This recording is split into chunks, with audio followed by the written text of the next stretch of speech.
Good morning, good day, good afternoon, and good evening. Anumang oras kayo nanood sa videong ito. Once again, this is Darlito Bernard Belizo welcoming you back to this subject, Law Enforcement Organization and Administration.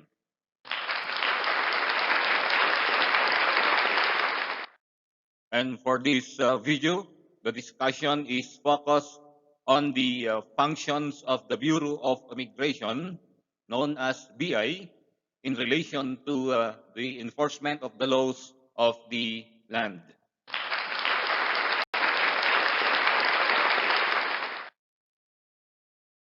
Okay, so as we start, at the end of this lesson, the viewers or the learners are expected to be able to trace the history of the Bureau of Immigration and to be able to explain the functions of the Bureau of Immigration.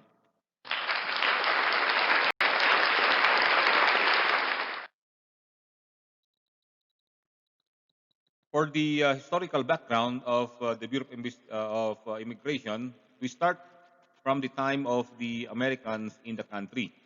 Okay, so nung pagdating ng mga Amerikano sa Pilipinas, meron na bang Bureau of Immigration? Well, we do not have any, we call it, any records about the background of Bureau of Immigration in the time or during the time of the Spanish.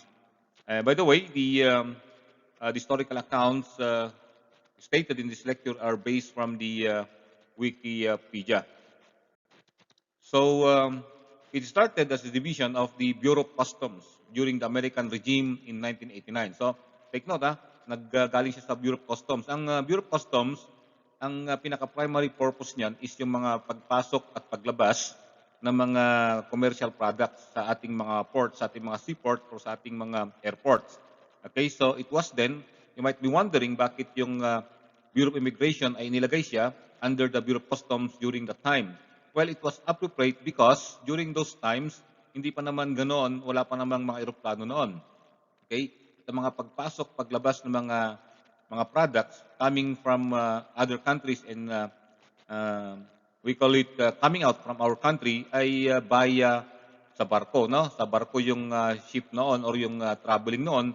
So ganun din na yung mga tao noon expectedly na sila rin ay nakasakay ng barko coming from other countries. So it was appropriate then that the Bureau of Immigration was placed under the Bureau of Customs. Okay, and the functions of the immigration remained under the State Bureau until 1937, when it was transferred as a division of the Bureau of Labor in response to the arrival of Chinese nationals who own trade house stores in the country. So bakit nalagay siya sa Bureau of Labor? Kasi ang mga Chinese nationals noon pagdating sa Pilipinas, sila yung mga may-ari ng karamihan mga businesses or commercial centers dito sa bansa. So kailangan na monitor itong mga Chinese nationals na ito. Okay, at sino monitor sa kanila? Yung Bureau of Labor. So nilagay yung immigration functions doon sa under ng Bureau of Labor. Okay? And then what happened? In 1940, before the Japanese came, nagkaroon na ngayon ng tinatawag nating Philippine Commission, yung Commonwealth Acts natin, no? Nag-start noong 1935, the Commonwealth Constitution of 1935. So, by virtue of Commonwealth Act number 613, known as the Philippine Immigration Act of 1940, it was signed then by the U.S. President on September 3, 1940, creating the Bureau of Immigration under the administrative supervision of the Office of the President. Okay, so sa opisina ng Presidente. I don't know the reason why bakit ganun ang setup noon. However, a year after, it became an attached agency of the Department of Justice. So, idinikit siya na part ng Department of Justice. And later on, binalik ulit sa Office of the President. So what happened when the Japanese came to the country? So they invaded us in 1941, 1942. Okay, so in December of 1941, perhaps siguro for the security ng ating ng opisina ay i-transfer siya sa Bilibid Prison on Ascaraga Street, now Claro M. Recto Avenue. Okay, so it was then under the DOJ. And after the war, the Bureau was transferred near the Gate 1 of the South Harbor in Manila. Then again moved to building number 5 at the Customs Bureau at Gate number 4. So magkakalapit sila. No? Okay, so in 1945 again, after the war, the Bureau was put under the supervision and control of the Department of Labor again. Okay, kasi nga yung mga papasok na mga nationals, na mga foreign nationals na nagtatrabaho or nagbi-business sa Pilipinas. However, in 1948, the Bureau was reverted back to the jurisdiction of the Department of Justice where it has remained up to this present time. So nasa under na siya ng DOJ. Okay, until 1972, when the late President Ferdinand E. Marcos declared martial law, he came up with what you call the Integrated Reorganization Plan of the country. So kailangan niyang i-reorganize ang Pilipinas. Kasi nga inabolish niyang Congress, inabolish niyang iba't ibang mga departamento. So nagkaroon ng reintegration or Integrated Reorganization Plan ng Pilipinas.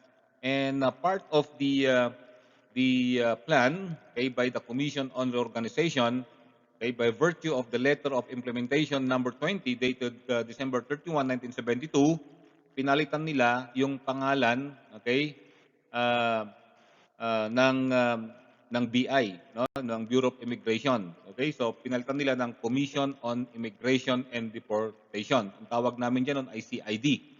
Okay, so may mga CID agents, CID investigators. Okay, so naabutan ko yung panahon in the 80s na ang pangalan niyan ay CID. Kapag narinig mo yung CID noon, medyo kinakatakutan nila yan kasi sila yung mga may pangil insofar as the investigation and deportation of mga foreign nationals sa Pilipinas. No? Ang dami-dami mga foreign nationals that time, particularly mga Americans, okay, Japanese, Taiwanese in 70s, 80s, no? Particularly in the 80s and the early part of 90s. So, because of that, it became a collegial body. Meaning, naging kwan siya, parang may mga commissioners na siya. Okay? At meron na siyang administrative and quasi-judicial functions. So again, balikan natin, pag sabing quasi-judicial functions, hindi lamang sila maghuhuli, hindi lamang sila mag-imbestiga, okay? But rather, okay, ay meron na silang tinatawag natin authority to conduct quasi-judicial hearings upang i-deport ang isang we call it isang foreign national na hindi karapat-dapat sa bansa natin. Then during the time of President Corazon Aquino in 1987, after the we call it after the promulgation of the 1987 Constitution, the President Aquino signed an Executive Order number 292 known also as the Administrative Code of 1987. So pag sinabi mong Administrative Code of 1987, kaparehas yan yung reorganization plan ng Marcos regime na yon yung ginamit para kung paano pangasiwaan ang gobyerno ng Pilipinas base doon sa Philippine Constitution. So ganun din nung pagdating ng mga Americans in 1900s, meron silang administrative code, yung tinatawag ninyo na revised administrative code. Okay? Yun ang ginamit ng bansang Amerika to govern the country until 1935 nung nagkaroon ng Philippine Constitution. So ganun din nung pagdating ni Marcos, ni-reorganize niya ang bansang Pilipinas.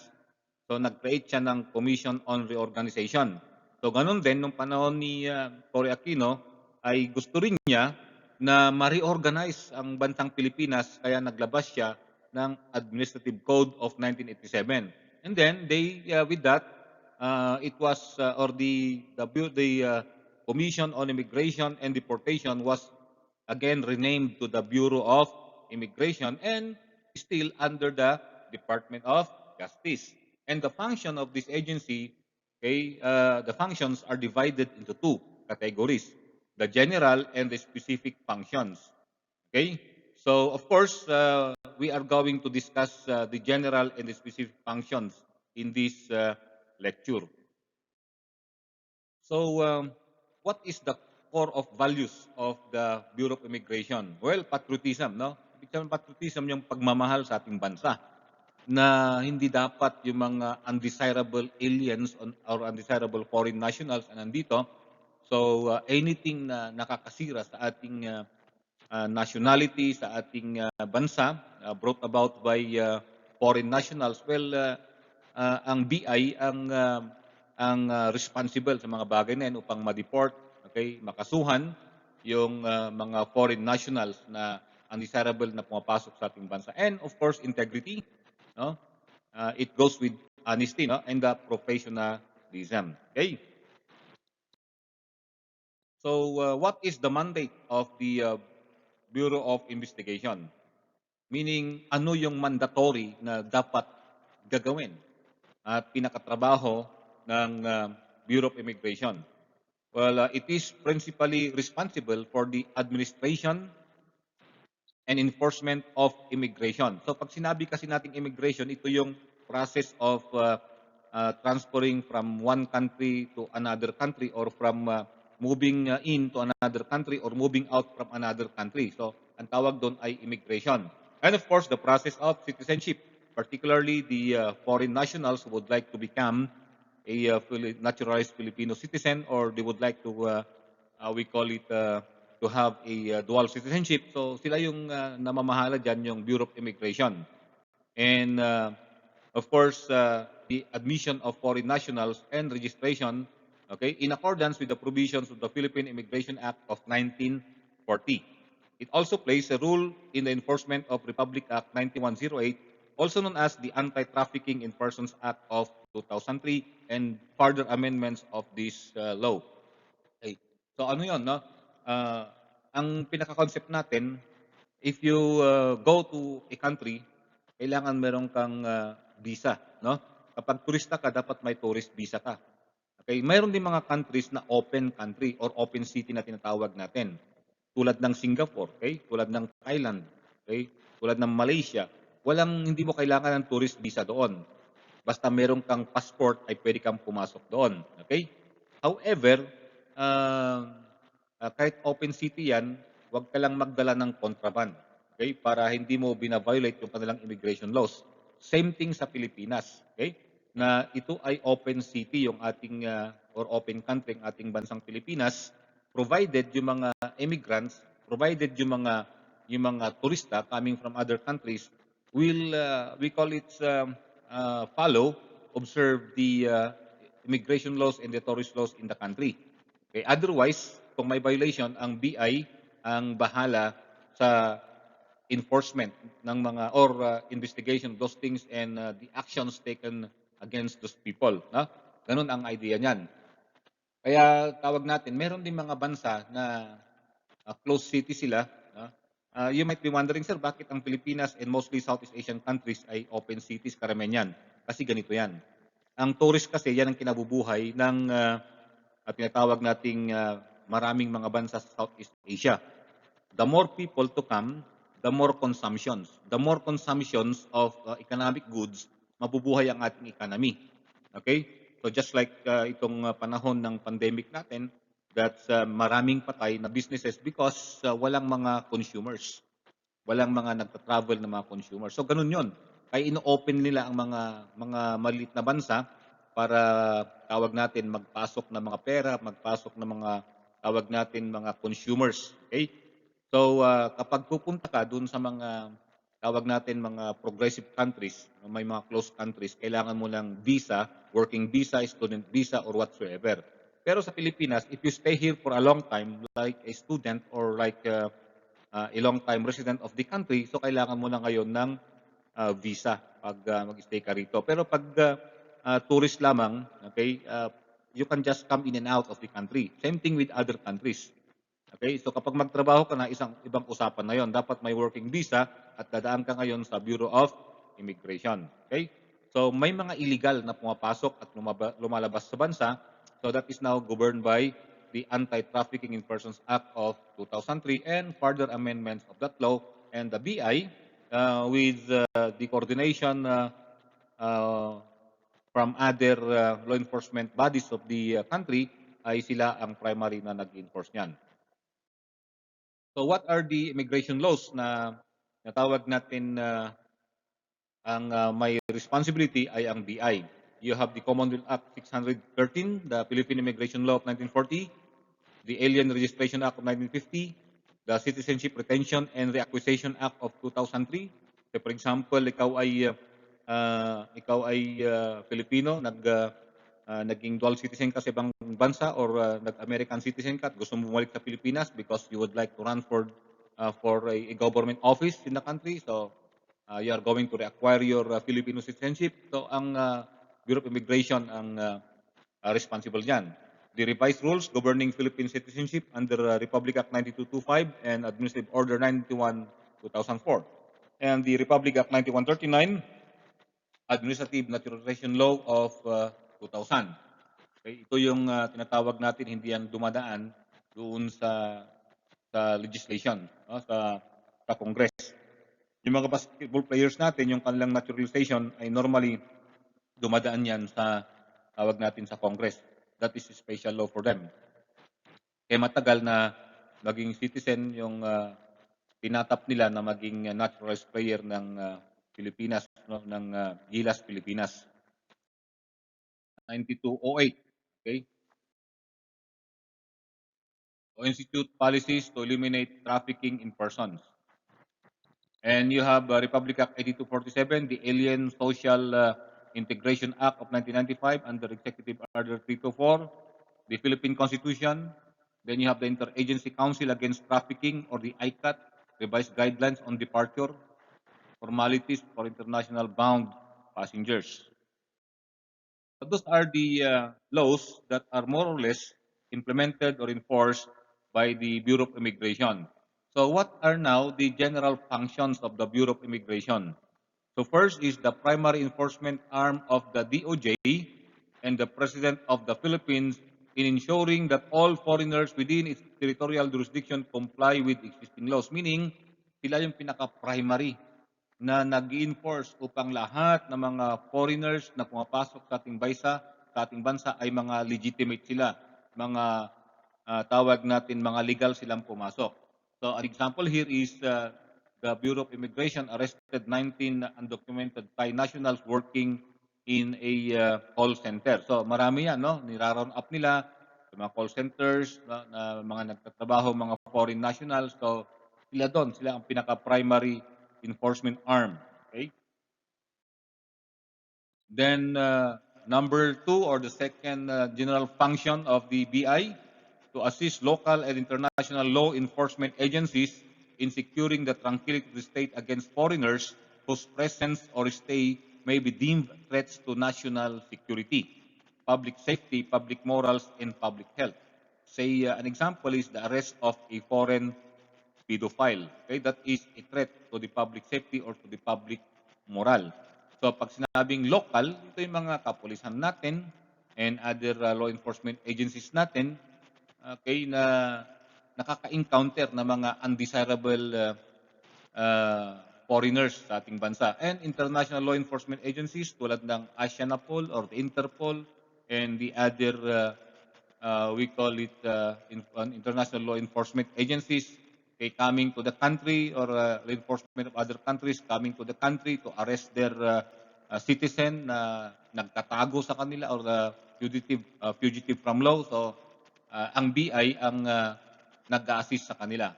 Okay, saan papasok ang PNP? Of course, always ang PNP naman ay nandyan yung coordination and assistance. Particularly kapag medyo armed and dangerous yung mga inaaresto, ay talagang papasok ang NBI at ang PNP to assist the Bureau of Immigration. And again, It is a chief repository of all immigrant records, meaning sila yung nagkikip ng record ng lahat ng mga pumapasok, no, at lumalabas, okay, at naging residente ng ating bansa na mga foreign national. Sila yung pinaka-deposit ng lahat or pinaka-record keeper ng lahat ng mga immigrants or lahat ng mga foreign nationals na pumapasok at lumalabas sa ating bansa. Pag sila ay tinatawag natin, gusto nilang manatili sa bansa at gusto nilang tawag natin ma-extend.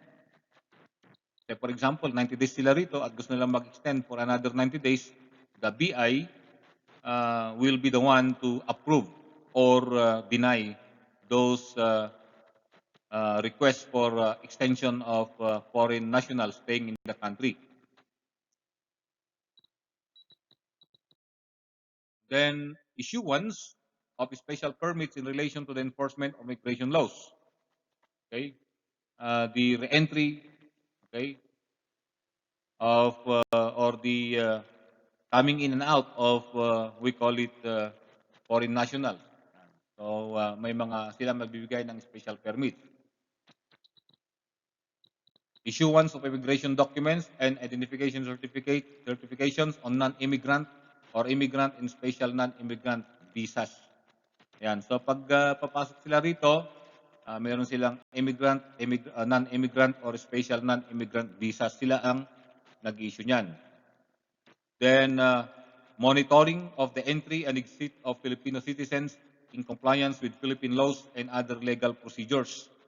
Kaya pag kayo ay nag-abroad, dadaan kayo sa immigration officer sa airport, pipil up kayo doon. Kasi minomonitor yung paglabas at pagpasok ng mga Filipino sa Pilipinas. Okay? Pag lumabas ka, papasok ka, dumadaan ka sa may mga immigration officers sa airport or sa mga seaport. And then, regulation of the entry. Okay? Ililimit yung pagpasok. And then, the arrival, then yung pag-stay, and yung pag-exit of foreign nationals in the country. So, those are the specific functions of the BI. Okay, so what about the organizational structure? Well, the BI is composed of 3 commissioners, the office of the commissioner, then assisted by an associate commissioner for admin and an associate commissioner for operations. And of course, meron silang board of special inquiry. Ito yung tinatawag natin nagkakandak din ng hearing. And they have the office of the executive director. And then down below, they have their administrative division that is usual, the finance and management division that is usual, and they have the immigration regulation division, mga specific office na yan, verification and compliance division, management information system division, intelligence division. So diyan pwedeng pumasok ang mga tawag natin, ang mga criminologists. Port operations division sa airport, may mga immigration officer doon, so pwede kayong mag-apply doon. Well, ang problema lang kasi, pag pumasok kayo sa civil government natin, usually ang pinakamataas na entry position ninyo ay or ang ng isang college graduate, okay, ay salary grade 11, mga 22,000. Okay na rin naman yon kasi may mga allowances naman. Mas mababa siya doon sa patrolman kasi yung patrolman more or less para mga salary grade 14 yan eh. Okay, so yun ang mga tawag natin, mga more or less na benefit ng isang criminologist or isang college graduate na papasok sa BI. Pwede kayong mag-start sa Intelligence Officer 1, salary grade 11 yon. However, medyo matagal ang promotion. Sa mga intelligence officer nila, meron din. Mas mataas ng konti. Okay, but usually, nag-start yan sa salary grade 11. Maganda sana pumasok dyan. Ang problema nga lang ay matagal yung promotion dyan kasi plantilla yan. Pag sabing plantilla, may naka-fix na position at designations ng mga tao at mga rangko dyan. Okay, hindi ka pwedeng ma-promote unless namatay or na-promote din yung papalitan mo. Yun ang idea niyan. Kaya pag pumasok kang Immigration Officer 1, pwede kang mag-retire na Immigration Officer 1 din. Unlike sa Tri-Bureau, mag-start ka ng fire officer 1, jail officer 1, or mag-start ka ng patrolman, pwede kang mag-retire. Makaabot kang hanggang general, no? Kung ikaw ay papalarin sa mga promotions and lateral entry. Yun ang problema lang dyan sa immigration. Kaya no wonder na sa enforcement ng immigration laws natin, maraming graft cases, maraming corrupt practices nangyari kasi mababa talaga ang sahod ng mga immigration officers natin. Lalo pag nakatira ka sa Maynila, that will not be enough na bubuhayin ka ng sweldo mo dyan. Okay, so for further ideas about immigration in the country, who are classified as Philippine citizens. Kasi covered kayo ng immigration pag lumabas kayo ng ating bansa. Okay, according to the 1987 Philippine Constitution, Article 4, Section 1, those who are citizens of the Philippines at the time of the adoption of this 1987 Constitution. If in 1987, pinanganak ka na in 1986, 1985, and you are already a Filipino citizen that time, automatically you are a Filipino citizen. And you might be wondering, sir, bakit kailangan kasi sa immigration ng citizenship? Kasi once you are a citizen of a country, meron kang vested rights yan, accorded by the Constitution and accorded by special laws. Kaya importante na na-define or naka-classify at na-identify yung mga talagang citizen ng isang bansa. And those whose fathers or mothers are citizen of the Philippines, okay? Or sabi doon, kung ang tatay mo or nanay mo ay citizen ng Pilipinas, ikaw ay Filipino citizen. Okay? So yun ang idea nun. Ang problema ay, sir, bakit sina Jordan Clarkson? Okay? Yun ang problema sa kanila, sina Stanley Pringle. Well, ang problema sa kanila kasi ay mga Phil foreigners ang mga yan. Half ang mga yan. Okay? So ang problema ay kailangan nila mag-acquire ng Filipino citizenship before the age of 16 para sila ay qualified na maglaro. But insofar as Filipino citizenship is concerned, they are Filipino citizens. Yun lang kasi may ruling ng FIBA on their status as naturalized or local players of the country. And then those born before January 17, 1973 of Filipino mothers who elect Philippine citizenship upon reaching the age of majority. So ganito yan. 1972 down or earlier, marami na mga tawag natin mga foreigners sa Pilipinas, nag-asawa ng mga Pilipina. Okay? So yung kanilang mga foreign parents ay mga citizen ng kanilang sariling bansa. Ang kanilang magulang kanilang nanay ang Filipino citizen lang.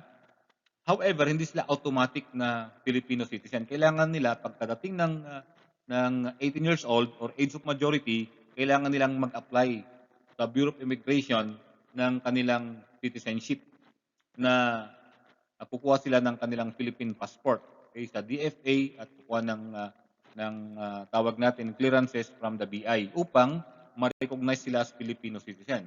Sir, bakit kailangan? Kasi nga, sinasabi ko, may mga benefits pag ikaw ay citizen ng ating bansa. It's like one of the cases in the country, mayroong isang pinanganak ng 1960s, naging abogado siya, pumasa siya ng bar exam, pero questionan yung kanyang citizenship kasi nga ang kanyang tatay ay Chinese national, ang kanyang nanay ay Filipina, okay, or Filipino citizen.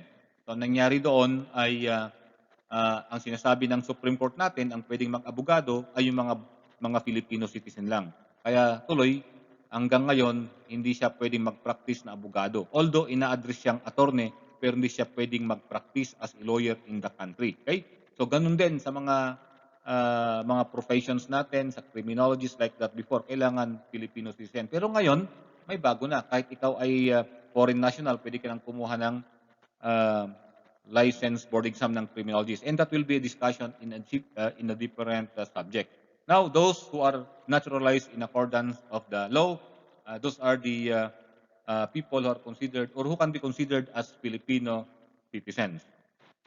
Pag Filipino citizen ka, pag pumunta ka sa ibang bansa, pagbalik mo sa Pilipinas, walang masyadong problema sa migration. Yun ang isa sa mga benefits niyan pag lumabas, pasok ka sa Pilipinas. Okay? And what about student visa? When is a student visa necessary? A student visa is necessary if a foreign national 18 years old and above intends to take up a course higher than high school in the Philippines. So, 18 years old and above at gustong kumuha ng higher than high school sa Pilipinas. Okay?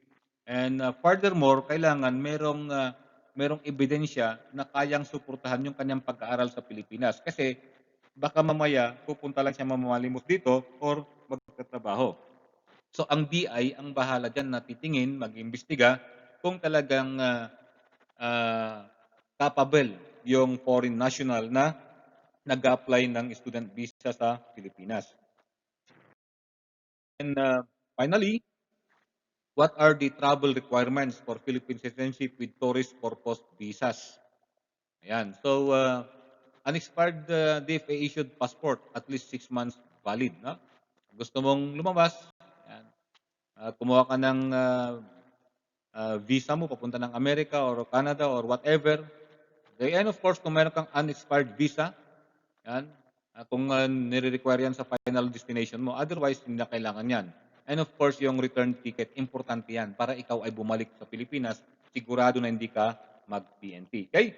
So whatever we call it, for example, may foreign national na tawag natin na huli as a drug lord sa Pilipinas, so that's a violation of the immigration laws natin. So ngayon, sa deportation order niyan, manggagaling yan sa Bureau of Immigration. Okay, so yun ang mga tawag natin rule ng Bureau of Immigration insofar as law enforcement in our country. And to close this lecture, a wisdom from the Bible, the parable of the Good Samaritan. Well, bakit to? Kasi foreigner yan eh. Tatlong foreigner yan. No? Bali, dalawa pala. Itong Good Samaritan ay considered na foreigners doon sa Israel. So, sila ay mga undesirable foreigners kasi yan ay mga half-half na tinatawag natin, mga mistiso. Kaya hindi sila masyadong welcome doon sa Israel. Okay? At sa Jerusalem in particular. Ngayon, may isang Israelite na hold up, nabugbog, okay, nasugatan, maraming dumaan, dinadaanan siya. At dumaan yung mga pare, yung mga Sadducees, mga tawag natin, mga ibang mga citizen ng Israel, dinaanan nila, hindi nila tinulungan. And here comes the Good Samaritan. Kasi ang tawag kasi sa mga Samaritan kasi, in the eyes of the Israelites, they are bad. Kaya ito siya yung pinaka-good Samaritan. So in spite na foreigner siya, ay siya ngayon ang nagboluntaryo na tumulong doon sa robbery victim. So ginamot niya, dinala niya sa pagamutan, nilagyan niya sa tamang tulugan at binigyan niya ng pagkain. Okay? So the lesson for that is that we call it, we should love our enemies, or shall we say, we should be willing to extend help regardless of the nationality, regardless of the political party, regardless of religion or the race of a person.